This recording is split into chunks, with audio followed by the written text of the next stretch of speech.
Assalamualaikum warahmatullahi wabarakatuh. Apa kabar kalian? Semoga kalian baik-baik saja dan tetap diberikan kesehatan oleh Allah Subhanahu wa Ta'ala. Bantu channel kami dengan cara subscribe dan tekan tombol lonceng kalian. Terima kasih. Semoga kisah ini bermanfaat. Pulang kerja, lihat istri mandi dengan pintu terbuka. Saat ikut masuk, suami nangis. Ternyata semoga kisah yang kami sampaikan ini dapat menyadarkan para suami yang banyak menuntut pada istri. Aku tidak berani menyebut diriku sebagai orang baik, tapi di mata banyak orang aku adalah orang seperti itu. Stabil, berpenghasilan cukup, sayang sama istri. Aku pikir dalam masyarakat sekarang yang banyak godaan, mampu untuk tidak tergoda dengan itu semua sudah lebih dari cukup untuk disebut sebagai pemuda yang baik. Istriku adalah cinta pertamaku. Kami berpacaran selama 3 tahun sebelum memutuskan untuk menikah. Kami saling pengertian sangat dalam sehingga hanya dengan saling memandang saja sudah tahu apa yang difikirkan masing-masing. Aku sendiri yakin bahwa kehidupan pernikahan kami seperti ini. Karena itu boleh dikatakan bahwa kami menjalani pernikahan yang bahagia. Setelah menikah, istriku telah membuktikan dirinya sebagai wanita yang baik.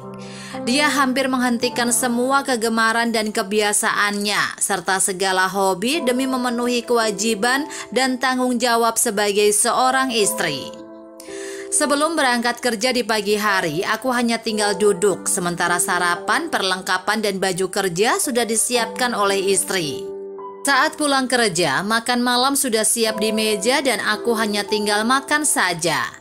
Semua pekerjaan rumah termasuk mencuci, menyapu, dan memasak juga sudah beres dikerjakan oleh istri. Keadaan ini berlangsung cukup lama sehingga aku mulai merasa biasa dan berpikir bahwa memang seharusnya itu kewajiban seorang istri untuk suaminya. Aku sama sekali tidak pernah melakukan pekerjaan apapun di rumah. Lambat laun aku mulai merasa seperti raja yang harus sudah disiapkan segala keperluannya di rumah. Setelah kami punya anak pertama, tentu saja kesibukan istriku bertambah. Dia tidak hanya mengurus rumah dan aku, tapi juga mengurus keperluan anak. Aku sering melihatnya sibuk, namun aku tetap tidak sadar. Saat di rumah, aku terkadang bermain dengan anak sebentar, dan hanya itu saja, tidak pernah membantu sedikit pun pekerjaan istri. Orang luar memandang keluarga kami sebagai keluarga yang bahagia. Suaminya pandai mencari uang, istrinya pandai mengurus rumah. Mereka tidak tahu bahwa sebetulnya saat itu pekerjaan istriku sudah terlalu banyak. Setelah beberapa tahun, akhirnya anak kedua kami lahir. Seorang gadis kecil yang cantik kini menjadi anggota baru keluarga kami. Dan tentu saja itu artinya adalah tugas tambahan bagi istriku. Suatu hari saat aku sedang bermain dengan anak kedua kami, anak pertama kami menangis. Jadi istri yang saat itu sedang menyetrika meninggalkan setrikaannya dan bergegas mendekati anak yang pertama. Ternyata dia lapar dan minta dibuatkan susu. Istriku pun segera memasak air untuk membuat susu sambil menenangkan anak pertama kami. Tiba-tiba telepon genggamku berbunyi. Jadi aku bergegas ke kamar untuk mengangkat telepon. Hanya sebentar saja, telepon itu berlangsung selama sekitar 5 menit dan aku segera kembali ke anak yang kedua lagi. Aku pun sangat terkejut, anak keduaku sedang tergantung di tepi katil.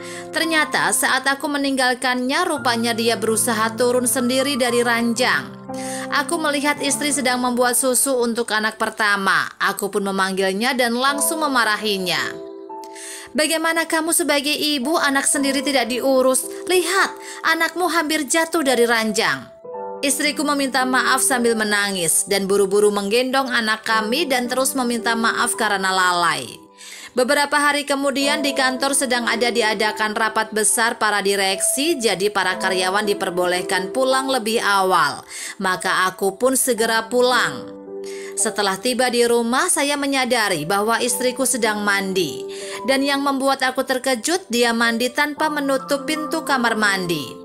Aku benar-benar tidak habis pikir dan langsung memarahinya. Kamu tidak punya sopan santun ya? Apa tidak malu kamu telanjang dilihat orang?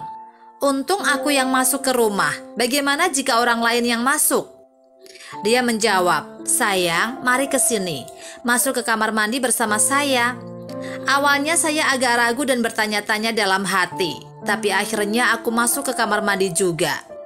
Nah, kamu lihat, dari sini kita bisa melihat jelas kedua anak kita. Kalau aku menutup pintu kamar mandinya, lalu siapa yang akan mengawasi mereka? Bukan cuma itu, aku perhatikan istriku dengan seksama ada beberapa bekas luka di tangannya dan bahwa betisnya juga mengalami lebam. Selain itu juga ada bagian tubuhnya yang bercalar. Aku menanyakan bagaimana dia bisa mempunyai semua luka itu. Dia menjelaskan bahwa semua itu terjadi saat dia melakukan pekerjaan rumah juga saat mengurus anak kami. Tangannya melepuh terkena air panas untuk membuat susu. Bengkaknya terjadi karena dia mengangkat barang berat cukup lama. Tepat saat itu anak kedua kami menangis. Tanpa berpakaian dan dengan hanya mengenakan handuk, istriku segera menghampiri anak kami. Dia segera berusaha menenangkannya. Ternyata anak kami mengompol dan dia segera mengganti celananya. Celana yang kotor itu ditaruh ke keranjang cucian. Saat itu saya baru menyadari satu hal. Biasanya saat pulang kerja di waktu biasa, semua cucian sudah selesai dicuci. Kali ini saya melihat di tumpukan baju kotor itu ada bajuku, bajunya, serta baju kotor kedua anak kami. Itu adalah satu tumpukan baju kotor yang sangat banyak. Aku baru menyadari bahwa selama ini tanpa aku ketahui, ternyata istriku telah menanggung beban pekerjaan yang begitu banyak. Tiba-tiba hatiku terasa sakit. Aku merasa sedih sekaligus malu. Aku baru sadar saat itu anak pertama kami baru berusia hampir 4 tahun. Anak kedua kami hampir berusia 1 tahun. Aku merasa bodoh dan bersalah. Bagaimana boleh selama ini aku tidak tahu kalau pekerjaan istriku sebegitu banyak dan bahwa mengurus 2 anak yang masih kecil ini sebegitu sibuk. Aku memeluk istriku, aku menangis dan meminta maaf padanya. Sejak hari itu setiap ada kesempatan aku pasti akan membantu pekerjaan istri dan kini bukan hanya istri. Aku sendiri tidak menutup pintu kamar mandi saat mandi supaya aku juga bisa terus mengawasi anak-anak kami. Aku rasa seharusnya memang seperti ini. Sebagai suami istri sudah sepantasnya saling membantu dan bekerja sama satu sama lain. Tak ada posisi yang lebih tinggi ataupun rendah di antara suami istri. Kehidupan suami istri yang bahagia cuma dapat terwujud kalau keduanya mau untuk saling memahami juga saling pengertian.